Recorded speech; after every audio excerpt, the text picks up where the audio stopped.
And welcome back, everybody. Yay! Woo! Hooray! We're Woo! back. Yay! Woo! To the decompression session, episode Cinco. After like what, fucking 3 months? A brief hiatus, ladies and gentlemen. We are happy to be back. We're excited to be back. We figured we would do some episodes again because, we like doing this. Yeah. And we've been, as you guys, I'm sure, remember from last time, Nick and I have been dealing with some of our own stuff, but we've kind of got that under lock and key lately, getting things nice and stable again, so we finally have some time to run back through and, do some more of these recordings. yeah, and we're definitely going to put some more emphasis into doing these guys and having a good time doing it. That's, at the end of the day, it's all you can ask for is just, hey, did we have fun doing this? The answer is yes. Indeed. Yes, we do have fun doing this. So, like we said, good to be back. And we thought long and hard about what we wanted to talk about. And there's a lot of really interesting topics, I think, that are going to require some more research before we come to the table and do them. But this week. Today we were thinking, because recently I stumbled upon what I'm sure a great many others have already stumbled upon, which was the trailer for Pokemon Detective Pikachu, which, looks better than it has any right to be. Like, I see that trailer and I think I should be angry at this, I should hate this, but I can't. And that got to us thinking about nostalgia. And, nostalgia, in the past couple years, in filmmaking, book writing, songwriting, so many things, nostalgia is kind of like the bread and butter of a lot of things right now. And it's so weird because nostalgia can either be a really cool love letter to something, or it can just be a blatant cash in on the same old shit everyone's always seen before. And this trailer definitely seemed like more of the prior. It seemed like way different and out there compared to what this particular property normally does. And it just got me to thinking about, when is nostalgia good? And when can it be used to create, art that is both referential and respectful of the past and evokes a certain feeling, but is also something new and fun on its own terms that makes you go, ooh, that. I like that. I like that a lot. I need that. And if you had told me that when I saw that trailer well, first of all, when I thought they cast Ryan Reynolds as Pikachu, when I thought I heard that on the internet, I thought it was a fucking joke. Dude, I thought that was a dirty lie. I didn't. Oh my God. That's that was some 4chan joke that got spread around by the internet, and that was like, oh, cool. And then they did it, and I went, wow, I didn't know I needed this, but I need this. And you kind of hit the nail on the head there where you're talking about it draws on the perfect, just enough nostalgia from oh, it's Pokemon. I know what this is. I know what, I'm familiar with that property. And it also draws a little bit on the nostalgia you get for kids movies, because it's we know how this is going to go. They're going to buddy up for some ambiguous goal. They're going to find out there's some conflict that splits them apart momentarily. There's going to be a tearful and motivational reunion, and then they settle whatever plot they have and their buddies. We know that that's how it's going to go. Yeah. But at the same time, it's PG-13, which means they get one fuck. And so I'm just hoping they use it, because that will make the entire experience worth it for me. And we had the discussion that we hope so hard. It won't happen. But what if they let Ryan Reynolds as Pikachu get the one fuck in? He is fucking Deadpool. They knew the context of his current identity in Hollywood when they took him for this role. Absolutely. So, it won't happen, but part of me just hopes desperately. And the Deadpool 3 Detective Pikachu references have already been written. Oh, they're already in there. It's already done. He's already posted memes about it. He's already made, there was a picture. Ryan Reynolds has? Yeah, it's a picture of Pikachu in the Deadpool outfit. That already exists on the internet on its own. So, oh my God, I saw one guy at a Comic Con who'd had a giant Pikachu costume, and it's just him lifting out the roof of the Pikachu costume and being Deadpool and coming out with a pistol, and it's just some costume that some guy made, and I'm like, yeah, that really is the best encapsulation of this whole thing, isn't it? Yeah. And they also somehow got Ken Watanabe in there. He's the fucking police chief who's talking to the main character. I'm like, Ken Watanabe, either you are very desperate or you are the exact opposite of desperate and are just doing whatever the hell you want. Because, Godzilla, Like Pokemon Detective Pikachu, he's come a long way from The Last Samurai. Let them fight. Let them fight. Just, But see, there's one of those more like nostalgic movies too. That a lot of Dude, people Godzilla's from the goddamn 50s. yeah, and they brought it back, and there was another good example of when you take something nostalgic, you take the feel of a good monster movie, and then you bring it into the 21st century, and you do something different with it. And that's the thing is, like, that's exactly what I thought that Godzilla 2014 did. Like, I rewatched that movie recently. It's so good. It's good as hell. Like, just the tension it built towards God. Like, I think Godzilla's in the movie for a total of like 18 minutes of screen time, and like, the whole course of the time movie. you're still feeling like the weight of his presence. And that was amazing. Like, I think they did to have a Godzilla movie with no fucking Godzilla in it and still have me go, that's one of the best Godzilla movies I've ever seen. right. Like, but when Godzilla does show up, fucks it up, dude. yeah, the end fight scene of that movie between him and the two, what do they refer to him as the aliens? I don't fucking remember. I don't remember. But just that whole fight scene encapsulated everything about what you needed to know. And it also encapsulates everything that always made, again, nostalgia, those types of monster movies good. Crazy, high-octane slap fight monster action. Yep. Except now, you've got them leveling cities and breaking shit apart in glorious 1080p HD as opposed to a bunch 4K. of dudes in suits. It's 4K video. It's always I'm pretty sure that they didn't have 4K in 2014. 4K Ultra HD. UHD. So many acronyms for shit now. Yeah. I don't even know. I think they're just making shit up. Oh, yeah, It's they like totally are. 4K Ultra High HDR Because that's another thing vision. that you can do with nostalgia or naming is, trying to bait people into liking a specific product, service, or idea. And I feel like a lot of audiovisual companies definitely do that. They just pick like the hip or nostalgic or sciencey sounding names for things because they think it'll make you not care about how the fact it's the same fucking product. Yeah, there's 8,000 4K televisions and they're all the same. Virtually almost all the same. Like 4 times quad OLED technology with super retina LEDs that are not LEDs because they're actual just space dust. Space dust. Yeah, just stupid shit. But it's kind of banking back on the nostalgia thing too, just kind of coming with it. The rise in the throwback consoles that have arisen as well too, like the smaller versions of like what I'm currently looking at, the Super Nintendo. Oh yeah, you have one of those Super Nintendo minis. I always forget that. I do. Dude, that's a rare thing. Like, and they're coming out with a PlayStation 1 version of it.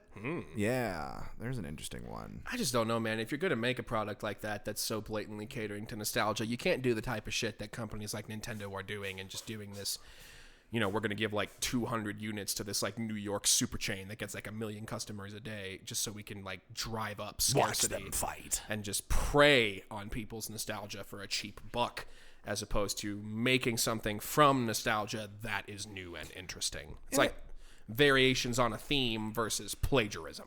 And they kind of fucked it up when they did it the first time too, because I don't think they realized how wildly popular it was going to be when they released the first like Nintendo Classic, and they went, they did. No, they did. They absolutely knew how popular that shit was going to be. The Nintendo does this all the time. And let's just not make enough. Yeah, because fuck you. Because forced rarity and forced scarcity means mo money.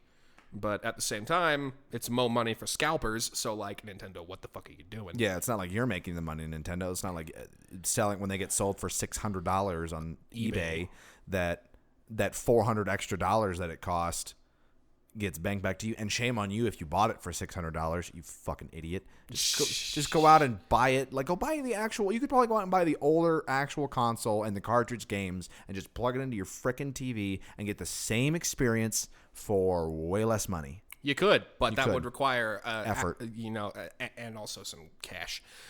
But if you're going to spend the $600 on the eBay version of the Super one or like the classic, like, why don't you just invest the money into buying the old console? Just go to like a Games Ahoy or a used game store because they exist. I'm assuming almost universally everywhere. I don't know, man. That's one thing about nostalgia that sucks is that like now that so many big corporations are trying to capitalize on nostalgia, a lot of those mom and pop shops, small game shops, used game stores, used bookstores, all those kinds of things are all really starting to go by the wayside because everyone just wants to get their taste of the past from Amazon with 2-day shipping. You know, I do like Amazon with 2-day shipping. Hey! I am not trying to hate Amazon with 2-day shipping, but I'm saying the realities of like this age of convenience that we live in definitely does have impact on the way you consume media and who you get it from. Mm-hmm. And like nostalgia can either be a cheap tactic to filch you for money, watching or seeing the same shit over and over again, or it can be Stranger Things. It can be people who lived through whatever is being nostalgized, don't think that's a word, and could be making it a Hashtag love letter, as opposed to, hey, look, here's that thing that you recognize. Give me money. You know, like, give me your fucking money. So it's a Vine reference. That's the whole argument that goes into like game remasters. You know, is this just like a nostalgia bait, or are you doing what any good remaster should and making the game as good as you remember it by making it better than what it was in such a way that your taste and the taste of the time and the remastered product match up together in a way that you trick yourself into thinking, oh yeah, this is just as good as it always was, and then you go back and play the original and you're like, yo, was I on crack as a kid that I thought this was good? Like, what drugs were my parents giving me? You're like, what is this? What is this? Fucking, oh my God. Like, but like game remasters are a funny one too, because it's definitely just a cash grab most of the time, just to get more money. But sometimes it is a cash grab for a good reason, because you're trying to reintroduce a new generation of fans into your franchise, the thing that you made. I look at like what Halo did with like the Master Chief Collection and stuff. Okay, well, that's not a remaster. That's let's rebuild this shit from the ground up and make it better than it ever was, which is like... But just like even like the mode they had in there where you could toggle between the 2001 graphics and the current day graphics, just at the push of a button, just to see it was insanity.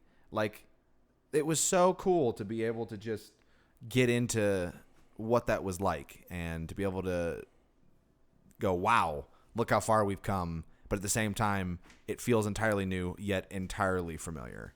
Yeah. So that's a good way of putting it, you know, what nostalgia should be, you know, entirely new yet entirely familiar. Mm-hmm. Like, if you want an example of something that did nostalgia very well, it was Star Wars The Force Awakens. Like, Star Wars The Force Awakens was good as hell, because it took all this nostalgic familiar shit and used it to introduce you to this new generation of characters in this new story. Whereas but it was also a total setup movie. Right. And what it was setting up for, episode 8, was wildly disappointing. And so, like, that's the danger of nostalgia, is if you're using this nostalgia to orient me to something new, is that new thing you're orienting me towards actually any fucking good? Like, does seeing a Charmander with a perfect little flame animation on its tail walking through the city at the beginning of that trailer mean that I'm not still going to look at this and see a terrible kid buddy comedy knockoff? Like, which is it going to be? How much do I have to look through the smoke screen of nostalgia to see the final product and just go, well, is this actually good, or am I just making this good because I remember it being so good? Exactly. Like, and I would argue that in a lot of cases it's almost impossible to make that distinction, because you've been too in bed with this thing that you're nostalgic for. You miss it too much. Mm-hmm. And like, sometimes you can't be objective about the fact that, yeah, this is just nostalgia trash. Like, look at everything Dragon Ball post Dragon Ball Z. Like, a lot of it has good ideas, but almost all of it has a lot of bad execution. Yeah. Where it's like, I've been watching Dragon Ball Z since I was 4. Like, you know, I'm going to be watching that shit probably till the day I die. Mm-hmm. I know that I am almost completely incapable of being objective about Dragon Ball. Like, I can look at those episodes and go, oh yeah, I know that that's bad for X, Y, or Z, but all those reasons are still coming from the perspective of a Dragon Ball fan. Yeah. So, like, the nostalgia bait of that will always get me. Whereas, like, Pokemon, I have no fucking allegiance to Pokemon. I barely played Pokemon. Like, my brother was fucking way more into it than me. But you just, like, you recognize it, and it was this big force from, like, your childhood era that you went, oh, that resonates with me because I remember that being dude, I remember fucking seeing the show popular on Saturday mornings, and I remember how fucking much my brother loved his collection of cards and shit. Yeah. It was still a part of my life. Mm-hmm. So I think that's one of the reasons why I'm excited for the film, is I can look past the objective nostalgia. I can look past the nostalgia and be objective, and I can see, oh yeah, this is going to be just, you know, this is going to be a fairly generic kids movie plot, but it's going to have really high production values, a good cast, good effects, and references to a series I like but don't have any, like, great loyalty to. Mm-hmm. So I feel like I'm actually in a very good position to go into this movie and not get the wool pulled over my eyes, you know? Yeah. You see through the smoke, you know. Whereas You know what's if, at the like, bottom. I'll admit, I was one of those fucking morons when I was like 11 years old that got hoodwinked by Dragon Ball Evolution. Oh, God. I was one of the people they actually got to see that movie in theaters. What have you done? Dude, laughed my ass off at that movie ever since because it's amazingly bad. It's the kind of bad that no one should ever forget. Like, We're just like, who let this happen? And how did that's- this get past? and that's something anything. that I've thought about too sometimes is like reverse nostalgia, where it's like I remember things that I disliked so deeply that I'm just so entertained by them. It's just like the so bad it's good, you know? Mm-hmm. Like I will still watch the Avatar The Last Airbender movie if it's put in front of me because the fucking circus of garbage that M. Night Shyamalan made with that film is just one of the brightest memories of my childhood because everybody hated it. Everybody. Oh, critically panned Like, across the board. It's like hate boner nostalgia, which is pretty fun. Like, which is so tragic because they could have done that movie so well, and it's M. Night Shyamalan. But you man. knew it What- was going to be garbage from the. I remember when they put the trailer out for that movie, and it's just the scene of Aang, who they pronounced Ong, right from the beginning. And fucking And I was Sokka. like, oh gee, oh, who is no. a white guy. Yeah, Like- and it's the him where he's like blowing out the candles with his airbending in like some room, and then he like pulls the hood off, and the arrow's all fucked up. It's not blue like it was supposed to be. It's a bunch of spirally symbols, and I was just like, what the fuck is this? What is that? See, I was too young and stupid to know that, man. Like, from the beginning. I was a gullible idiot when I was a kid. Like, It's shut the fuck up. And then they like the one characters they could have made white, they didn't make white. Like they made Prince Zuko Indian, and it was like, and he's supposed to be like Japanese or Chinese or some yeah, shit because like the yeah. Fire Nation is very, very like imperialistic and like supposed to be representative of like this is a talk about nostalgia. Like in Avatar: The Last Airbender, I always thought it was like, you know, waterbenders reminded me of like Native American, like Inuit kind of Arctic Eskimo culture. Yep. The Earth Nation reminded me of like China and like the kind of the weird austerity and like militarism of China. Mm-hmm. Whereas like I feel like the Fire Nation was very blatantly supposed to be just like, you know, Imperial Japan. Yeah. Like they didn't exactly try to be subtle about it. No. And like the show was made with a Korean cast and crew through an American studio. And so like, you know, Korean, you know, citizens and people are going to have a completely different visual and memory impression of like what those types of cultures mean. Mm-hmm. I just don't know how you fuck that up. That's what I want to know. How does M. Night Shyamalan inherit a franchise that has built an amazing story already? It tells you how to say the fucking character names. Because you're M. Night Shyamalan and you've Gotta be gotten edgy. you've not Gotta even be- edgy, gotta be not even edgy, auteur. You've gotten your fame by being weird as hell, super spacey, changing everything, and subverting the expectations of everyone that's come before you. And in some cases, you've done it really fucking well. Signs is a great movie. But like, then you try to put that towards a very straightforward, simple, the work's already done for you adaptation of a beloved children's franchise. And then like, you know, you've got to be M. Night Shyamalan. You've got to be the auteur genius. Like, and it ended poorly. Like when I went to NYU, I'm outing myself here. When I went to NYU, he spoke at our freshman commencement, like my fucking first day, and he was just standing there on the stand, smiling at everybody, and the lady was announcing him, and they were like, creator of such films as Signs and Avatar: The Last Airbender, and the entire audience booed. The entire audience of 6,000 smug college kids booed that man to his face. Sean. Oh my God. So that's the thing, man. Like, people are weirdly defensive about their nostalgia. Like, because it's like, you see the nostalgia as not just pleasant memories and experience about a thing you used to do. You see it as, this is what I used to do, so it's who I am. And if you challenge it, you're challenging like somebody's core belief. Yeah. Whereas like, while I can't be objective about my nostalgia, like with Dragon Ball, I can also accept the fact that, yeah, there's just as many reasons to hate this shit as there is to like it. Mm-hmm. Like, I may not feel those reasons myself, but I understand how you could get them. Yeah. And I don't know, like, whereas, like, with a lot of people, you know, when someone steps on their nostalgia, it's like you've just stepped on their fucking cat, man. Like, they're about to kill you. Oh, yeah. I think I just said the phrase, oh, yeah, like 8,000 times. Oh, yeah. Oh, yeah. Kool-Aid. Have you seen that picture of Kanye West just, like, smiling really awkwardly? And it's just like, when you're on your 8th, oh, man, that's crazy. And they're still telling their story. Like... It's a little too real. Jeez. I'm trying to think of back of what, like, nostalgic things that like, looking back, or you ever try to go back and watch something from your childhood and go, wow, like, what? That was my experience with Dragon Ball Z, honestly. Okay. I watched it when I was, like, 13 or 14 after I'd watched it so much as a kid, and I was like, man, like, what is this? This is so bad. And then I realized, oh, wait, that's why I liked it. And then, like, they did shit like Dragon Ball Z Kai, which was like a remaster of it and redubbing, and now I can watch it and actually take the show seriously, with all the blood and swearing intact, the way God intended. They took all the blood out. Not in the Blu-ray release of Kai. The TV version, they just... Oh, yeah, no, the TV version of Kai, why the fuck would you ever watch that? Mr. Popo's blue. But, like, the Blu-ray version that you can torrent online very easily is... Not that we do that. But we do that. Yeah, come on, man. But we live in 2018. Get over it. Yeah, and then I'm talking about torrenting while I still can, because with no net neutrality, it's going to be completely illegal. Chaos! Yeah.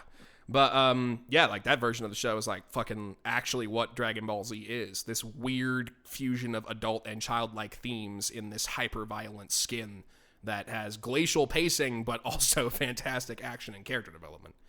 So, like, that's where my nostalgia comes from. Whereas another person might have just liked it because they were like, I liked going home and, like, watching the fights and then going down on my trampoline and being a Super Saiyan. Like, that's the other thing about nostalgia is it's so fucking weird. It can be anything. It can be for anything. Mm-hmm. Like, have you ever had nostalgia? Like, when you're just, like I had one where I was, like, sipping a cup of coffee and I instantly got nostalgic for being in college again. And, like, yeah, being back in college and drinking coffee and pulling all-nighters for papers and shit. Yeah. And it was just like, oh, that was nostalgia. We triggered the nostalgia button.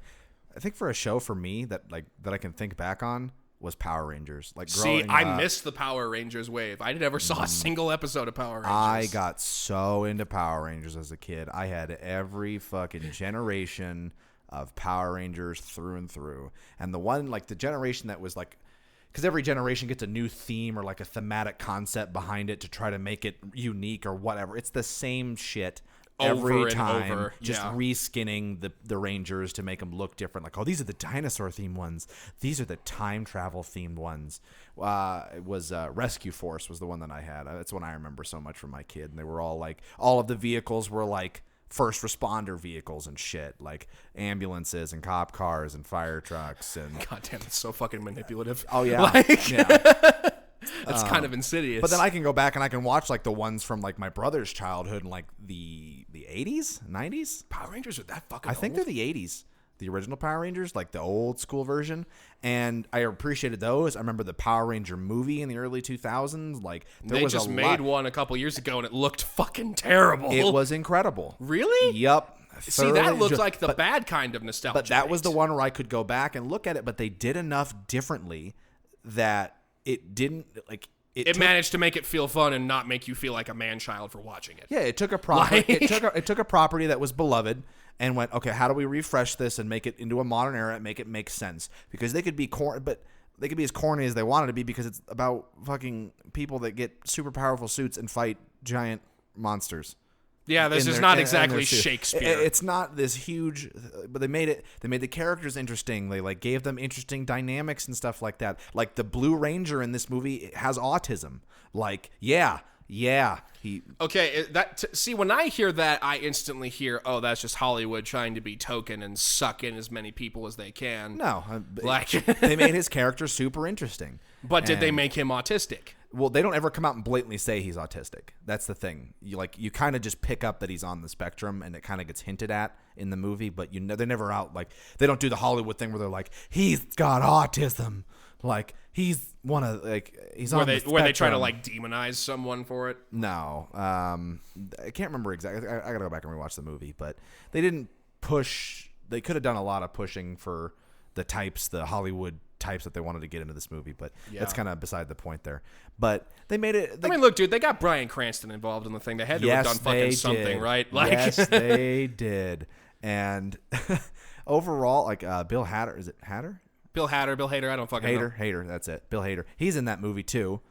But overall, it was just fun action that was like, they brought it in the modern age, but then when they needed to bring in a point of nostalgia, they did it and just owned it. Like, there's a fight scene, and they literally play the 80s or 90s, I can't remember, theme song from the original fucking Power Rangers movie as they're riding into this fight. Like, when they get into the Zords for the first time and they're out to fight, they just play that song, no fucking holds bar. They're just like, here you go. Here's your childhood, fucks. So that's the difference, is like, you know, just throwing it in there and hoping you'll recognize it and like it and ignore everything bad, versus owning the shit out of it, making you look at it, but not also going, oh, look at our super cool reference. Yeah. Instead, it's just, yeah, here's this shit. Yeah, you like that shit? You like that shit. You know you like that shit. Yeah, here's this other shit. Like, you know, just do it, own it, get it out, and move on. I have to look up when the original Power Rangers came out. Oh my God, they've got you going now. This is gonna bug me.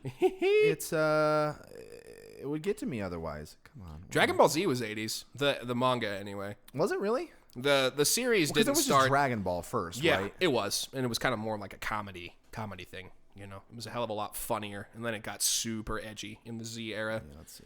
Mighty Morphin Power Rangers. More about this show. First episode was in 1993. Damn, is that correct? That looks correct. Looks like it's 1993. It's 2 years before I was born. Like, you're like, oh my, this shit's older than me. Yeah, and that's one thing that I think is really weird.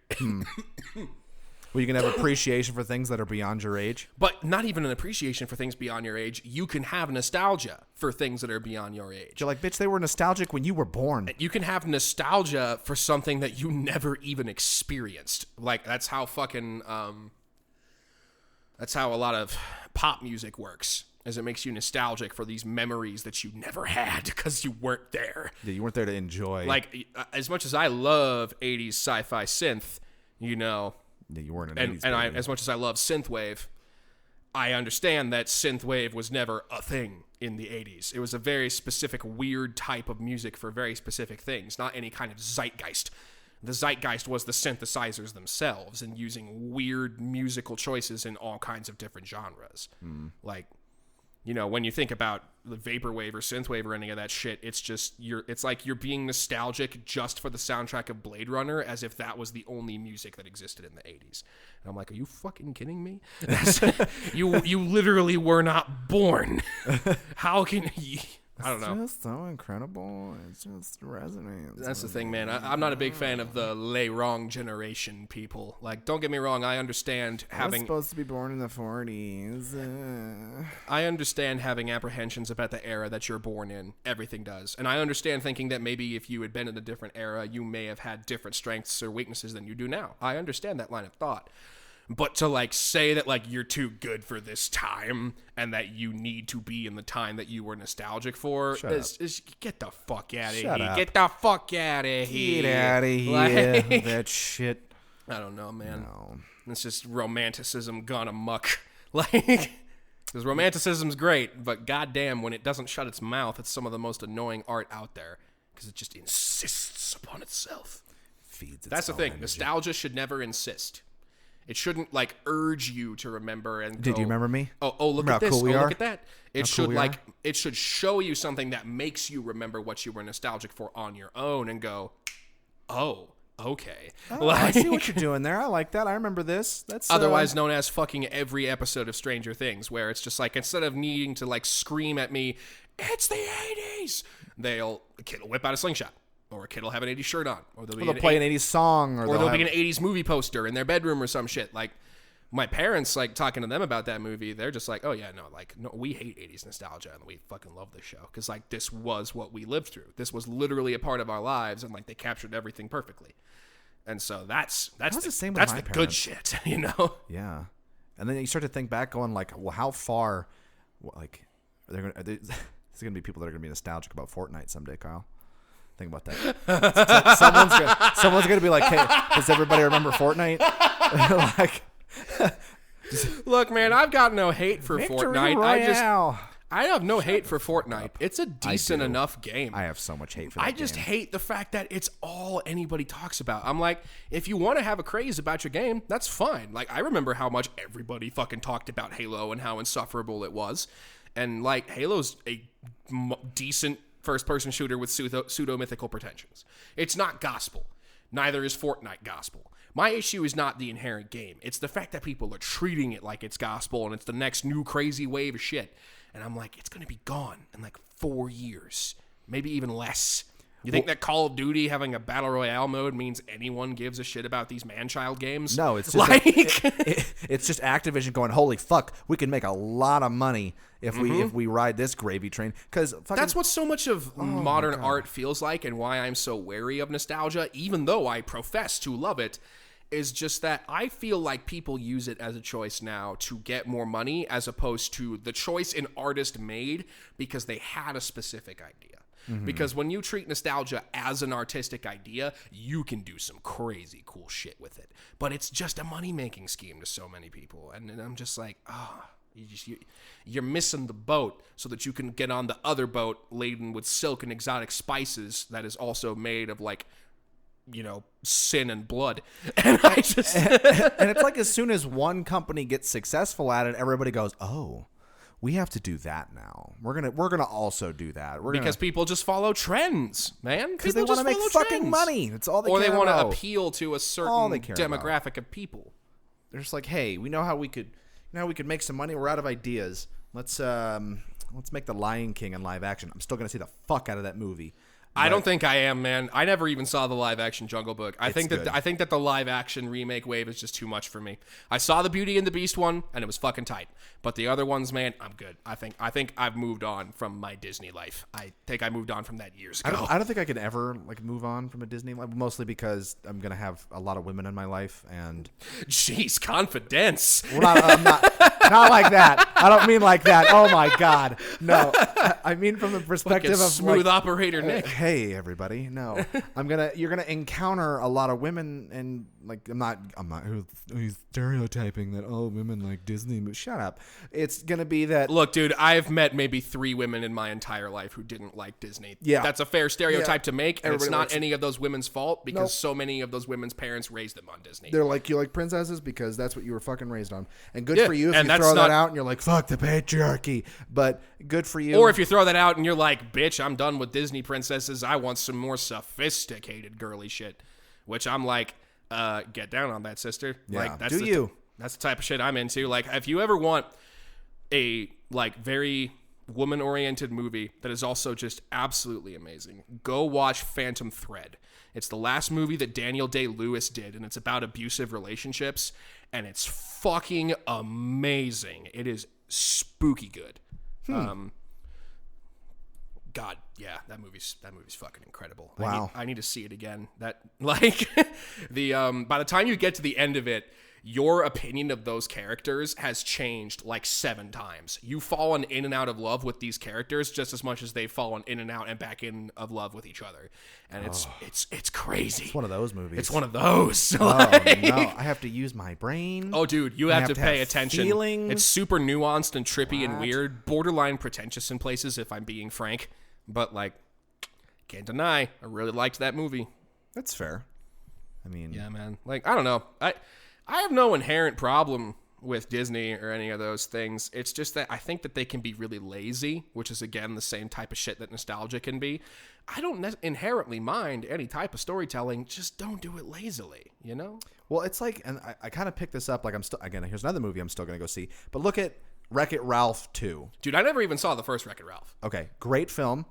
Great film. You should definitely watch it, especially because you understand video game references. Well, I mean, look, I'm not going to go sit on my own couch on my own time and watch Wreck-It Ralph. You absolutely should. I have it I'll have to, right like, over there. Shanghai my nephew or something. No, you're going to watch it. You're a grown-ass man, Kyle. You too can sit at home and watch a Disney movie, and I'm sure the women out here listening to this would be like, God damn, look at that man out there just watching Disney movies. I'm pretty sure that would They just love be that. like... They love it. The Disney fans in general would have that expression. They're like, good for you. But anyway...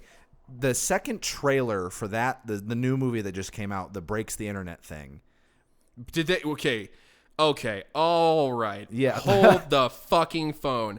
Are you telling me that these corporate assholes at Disney had the audacity to name one of their sequels after the meme of Kim Kardashian's ass? Yes, they did. Are you dead serious? Yes. Oh my god! I was so not ready for that. Yeah, oh my god! It's literally called Ralph Breaks the Internet, and then they were self-referential enough because they announced the title of the movie, and everybody was pissed that they didn't call it Ralph Wrecks the Internet because that would have made too much fucking sense. They had to acknowledge that in the trailer. The trailer acknowledges the fact that we could have said Wrecks the Internet sounds better, but break the internet, it's kind of a thing, and I'm like, shut the fuck Jesus Christ. That's pretty cringeworthy. I'm not gonna lie. That's painful. You don't have to be self-referential in your own freaking movie. Don't get me wrong. I love self-awareness, but I like self-awareness in that kind of tongue-in-cheek weird way, occasional fourth wall break, as opposed to just the look at how self-aware I am. Yeah. We know you engage laughter program algorithm AZ. Ha ha. Like ha ha ha ha. But so getting on to it, there's a scene in the trailer where one of the female characters from they break, since they're in the internet now, they're exposed to all of the different things that the internet has to offer, so they're exploring it, and they come across a Disney themed website that they're all a part of. And so, like, there's Star Wars characters and Marvel heroes. Well, the female character breaks into a room, and it's got every Disney princess ever in the room. I think I saw this on Reddit, this trailer, where it's like because I remember, like, it was all the princesses being like, can you talk to animals? Oh, everyone thinks all your problems go away when a big, strong man shows up? Yeah. I saw that, and I loved it, because I remember, like, looking back on the Disney princesses now and thinking, like, oh, man, a lot of these are really sexist portrayals of women. and there was one, but like that was and then how big that trailer became was solely off of that last like 5 or 30-ish seconds of the trailer, because people still fucking love Disney. I have no idea what the rest of the movie was about, other than apparently it's got every Disney princess in it for a scene. Like, and that they have some grade A meta dialogue. But because I'm not gonna lie, man, like a lot of the people in the modern age that were raised on Disney have some pretty fucked up views about relationships because of like the love stories that Disney movies told. Like, I mean, straight up, like people who grew up loving Aladdin, Jasmine falls in love with a pathological liar. Like, he does. She does. That's the long and short of that movie. Yeah, like. I don't know. I'm not going to be super sensitive about it. I still love those movies. And I think if you can take them as just stories as opposed to stories of the ideal relationships, they're still pretty fucking entertaining. But like, man, there's so many people who just want that Disney love story. And I'm like, you do not want the Disney love story. It's not going to go well for you.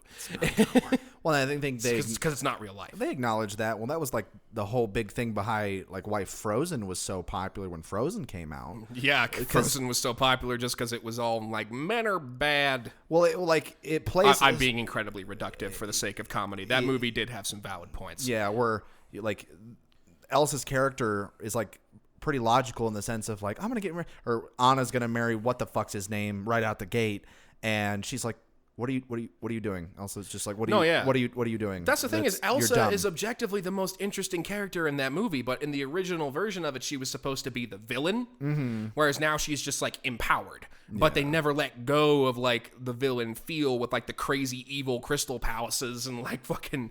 I'm like, that'd be the first shit I would do. True, I'd walk but up I'm there like, and I'd be like, look at this fucking fortress. I'm true. That's true, but I'm like, why would you even remotely include the subplot of her potentially being evil then? Like, just focus on that empowerment and the sister relationship, Yeah. That would have been much more interesting to me. And hey, it's sisterly love that saved her in the end, not the love of a man, but she still fell in love with a man. See, I think that's actually a really nice ending. Yeah, I thought it was too. Not even just because I'm saying, like, men and women shouldn't love each other and that this sister love is the only good love that could have saved this story. But just the idea that it's like, love can come from different places and it's equally important. Did you hear that they were going to make Elsa gay in the second one? Low key, I'm super okay with that. I am too. Like, honestly, I would prefer that because it'd be... Make it interesting. Because it'd be the first time they've done that shit, and I'd be extremely intrigued. She's a Disney princess. She can't be gay. Again, if you're in that fucking camp, shut your mouth. If you're in that fucking camp, quit listening to this podcast, man, please. Like, come on. We say some sexist shit for comedy or for discussion, but like, if you really... my kids gay. If you really believe that shit, like... Please don't listen to us. Like, we don't want you around. If you believe that having a homosexual character in a kids movie is going to make your kids gay, or that gay. Consequence is somehow inherently negative. Yeah. Like, just like, it's like if your kid turns out to be gay, they turn out to be gay. You can't help it. Who you like to bang is just a thing that you do. It's not the entirety of your identity. Oh, for sure. Like, just get over. And if you think that they're going to be that fundamental, I should say we are getting very political right now. Maybe we shouldn't go down the rabbit hole. That is our golden rule. Is we don't want to make shit too uncomfortable. Somebody, I'm going to get a fucking message that's like, you're just spewing hate speech. And you know what's funny is that we're spewing hate speech against hateful people. So I'm still going to get a message about it because everybody's offended. Dude, that's just everything. the goddamn internet, man. Yeah. Like, I don't know. Breaks the internet. That's the thing about, I think, tying it back to nostalgia. I think that's one of the things about nostalgia that sometimes worries me the most, is that nostalgia isn't taken as a lens to see what you were nostalgic for through the eyes of an adult, live that feeling, and come away with a new perspective on it. It's just be the person and the kid you used to be for an hour and a half with this. And it's like when you get people doing that all the time with their entertainment and their media, that becomes the only thing that they seek out because it's like sugar. It's just like fucking crack. It's crack. They want it all the time. And I'm like, you start to infantilize yourself. You start to stop taking seriously the things about your life that you should because you just want to live in this safe little bubble. And like that creates, a very easy to break spirit. Yeah. And that, I don't know. I just feel like we're definitely seeing the consequences of that. Like, I like sensitivity. I like emotional openness. I like talking about my feelings.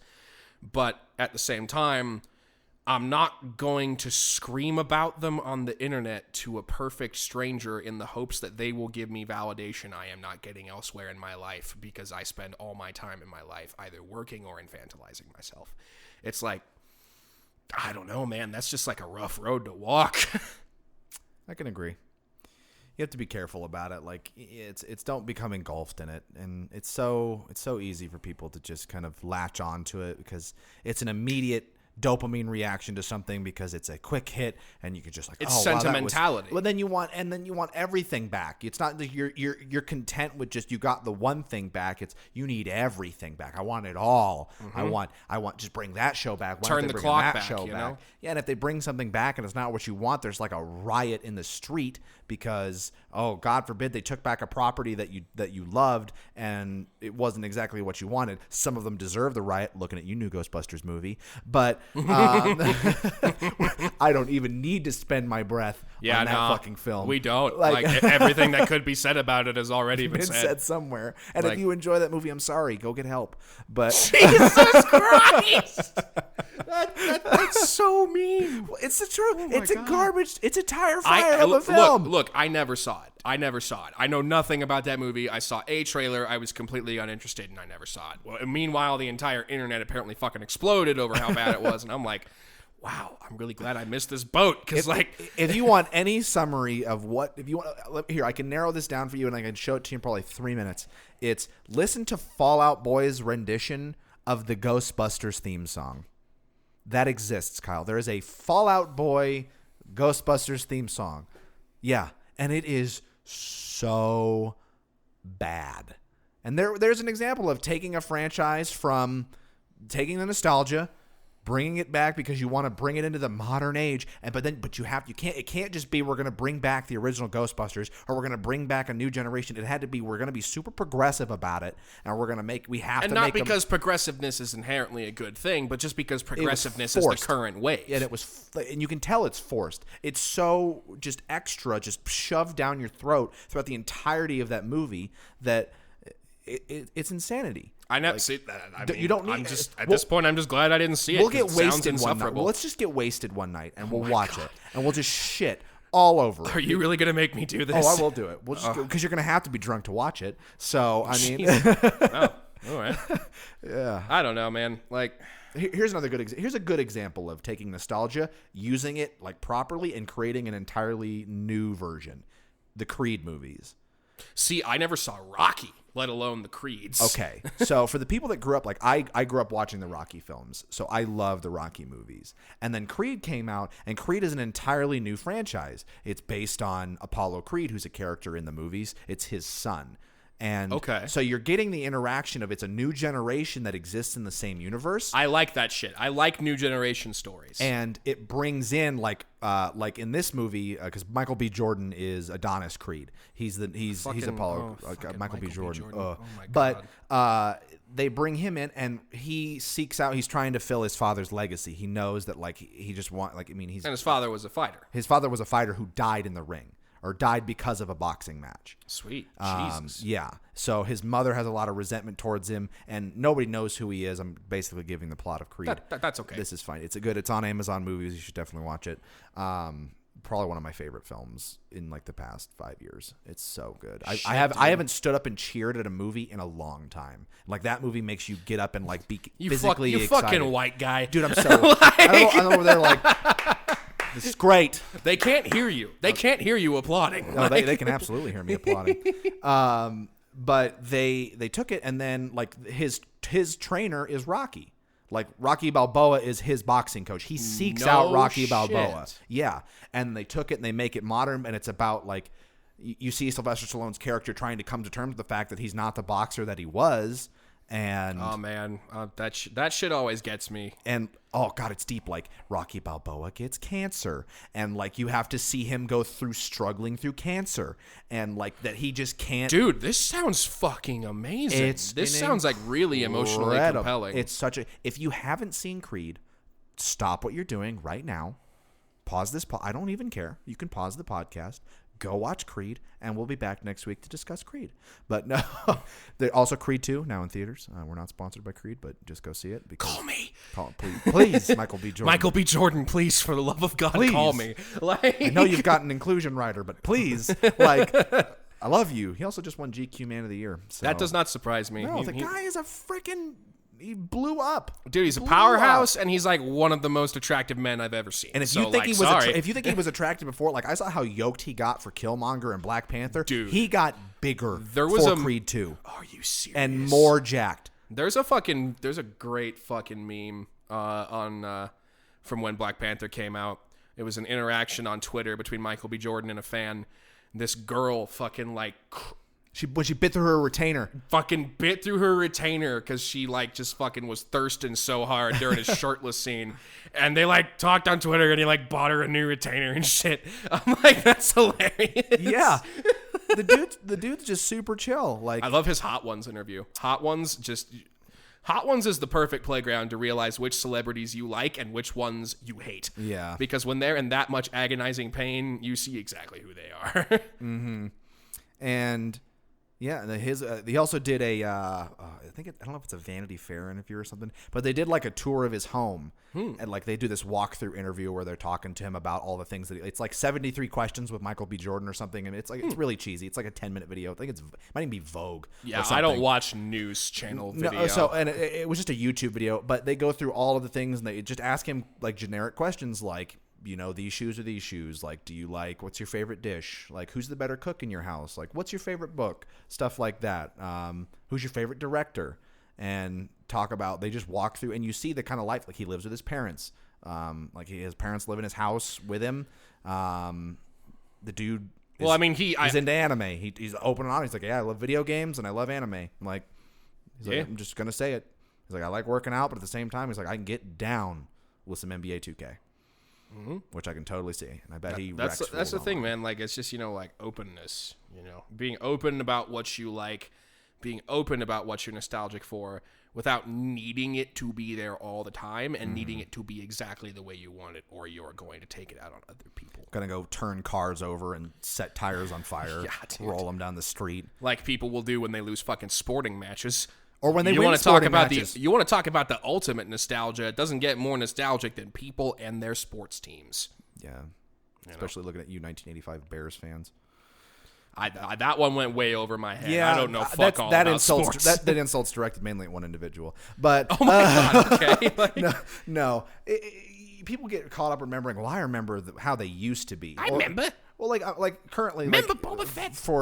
For the people playing the home game, we currently have the football game pulled up on the TV that I can look at right now. And people bitch and moan about like the Denver Broncos. And they're like, the Denver Broncos aren't the team that they were 4 years ago. I'm like, yeah, you're fucking right. They aren't the team they were 4 years ago. Because they won the goddamn fucking Super Bowl. Manning 4 years ago. It's not the same team. Yeah, because that was when they were at the height of their fucking game and won the goddamn Super Bowl. You don't get to be at the pinnacle all the time. That's not real fucking life. Except if you're in New England and you have Tom Brady, the eternal champion. And that's also just because, you're the best team that money can buy. And eventually, once you have enough money, you can be better than anybody. Yeah. No. For a time. And they get super defensive about it when you call them out on it. You're like, well. Dude, sports fans, that's the reason I've never gotten into sports, is most sports fans are fucking insufferable to talk to. Even more insufferable than annoying fucking nerds.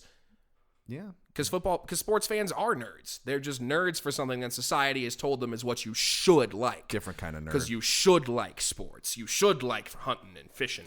Going out, getting the football. But people are still just as nerdy and nostalgic for those things as nerds are for nerd shit.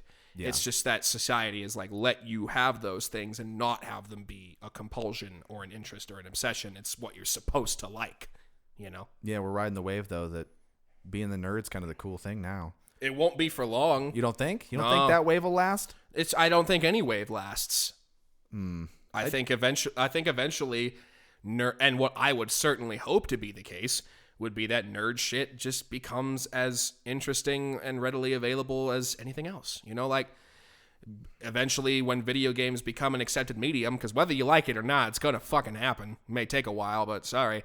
Once those become like a completely ubiquitous mainstream thing, the way that like television is, where it's like in every home almost, coming home. We're pretty much there now. Coming home and playing Call of Duty will be the same as drunkenly stumbling in, turning on your TV on your couch and watching Skinamax, whereas like playing Journey or Mass Effect or something would be like going to the theater for your new hot weird auteur director release. But no one thinks about that way about football, where it's like, oh yeah, I want some trashy entertainment right now. I'll just throw on the Browns and laugh at some shit. That's the same mentality I have when I go, okay, yeah, I'll play some Monster Hunter. This game's trash, but goddamn if it isn't excellent biodegradable trash. Yeah, it's the same line of thinking. It's just, it's a different lens. Yeah. And we'll get there. Pretty sure. I'm hoping. And if we don't, fuck it. Like I'm accepting. Fuck it. Yeah. I know what I like, and if people don't like what I like, I'm not going to get upset that you don't like what I like. Yeah, just don't insult it to my face and insult me for liking it. Like, when you start to directly insult and try to combat me, I mean, you picked a fight, I'm going to fight you. Yeah. But, like, if we're just talking about shit and you're like, it's not really for me, or I think it's too, I don't really like anime, I think that the characters are hackneyed, I think that there's too much reuse of animation, and I think that a lot of the depictions of women are very sexist. Okay, yeah, fucking 100%. All of those things are true. You're not wrong. Yeah, I understand all of those complaints. But, like, if you say you're garbage for liking anime, and because you like anime, you're a fucking sexist because anime contains sexist things in some very specific shows, that's the line of thinking where it's like, dude, get out of my face, you're going to get clocked. Like, are you kidding me? You think you can disrespect me that way, and I'm not going to say anything to you? Do you think I'm wrong-o? Do you think I'm completely naive? That's what I think we should probably tie it up here. And yeah. That I think is a great end point. Nostalgia and naivety. Yep. Because if you're naive, nostalgia will take you for a ride. Mm-hmm. Whereas if you're not, nostalgia and nostalgic art that's done well can be a way for you to remember things as better than they ever were and more in tune with the person that you are now. Mm. And that's where I think nostalgia can be valuable. Okay. As a way of adaptation and reinterpretation as opposed to a way of wash, rinse, repeat. Mm.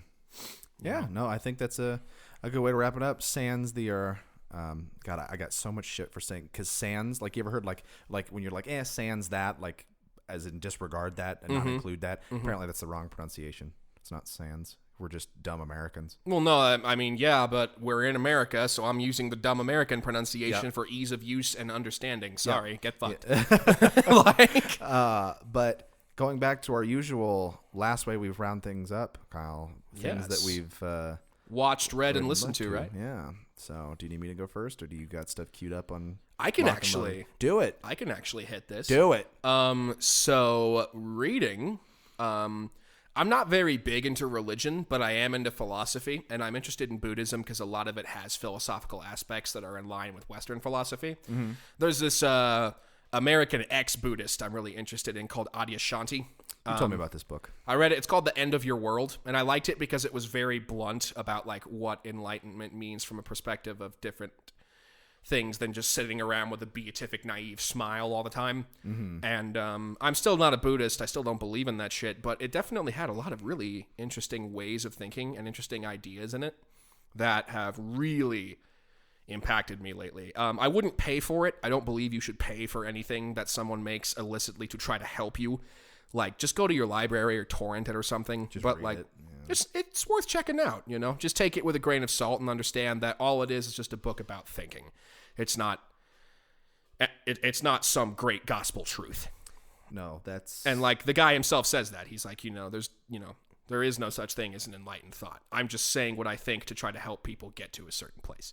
And I appreciated that openness because normally most people are always giving you the shit about like, I can teach you how to save the world. Well, can you though? Can you? Can you really? Fucking Mr. Dalai Lama? I don't know. And then as far as what I've watched, I'm thinking. Well, speaking of anime, I've been very into the new season of JoJo's Bizarre Adventure lately. Okay. Available on Crunchyroll, or if you want to torrent it and use a fan sub, you'd probably have a better experience.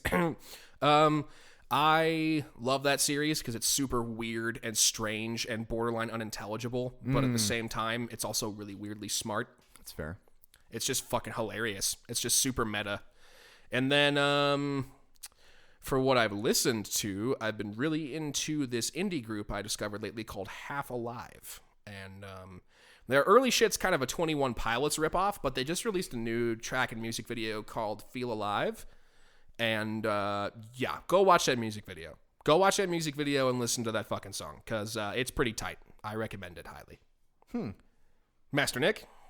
All right. I had to look up what the name of this book that I was reading on. It was a free ebook that I had on here, and it's called A Crack in Creation. Was the book I was reading. Mm-hmm. It's by an author, Jennifer A. Doudna, and another person as well, Samuel H. Sternberg. That was who I had heard talk about the book. Okay. But it's talking about gene editing and the ability to control evolution, which the more I dive into this, and we should absolutely do a podcast on gene editing and like CRISPR, because that shit is actual insanity. Okay. Yeah. I'm down. There's a movie, and I'm trying to think of what the frick. Gattaca? Yes, thank you for immediately knowing what I was talking about. That touched on this a lot, and it's cool stuff. So, yeah, I think it was free for a while on Amazon, the e-Kindle version, so you can just go download the PDF off there for free, which was cool. Sure. So that was what I was doing there. In terms of what I was watching lately, I have been getting back into the Marvel Netflix series because I got away from them for a long time and was like 2 seasons behind on every character. So I just finished Daredevil Season 3 on Netflix. Phenomenal. Just great television and a great superhero show. Really incredibly well done. Cannot recommend that enough. Same with The Punisher. John Bernthal.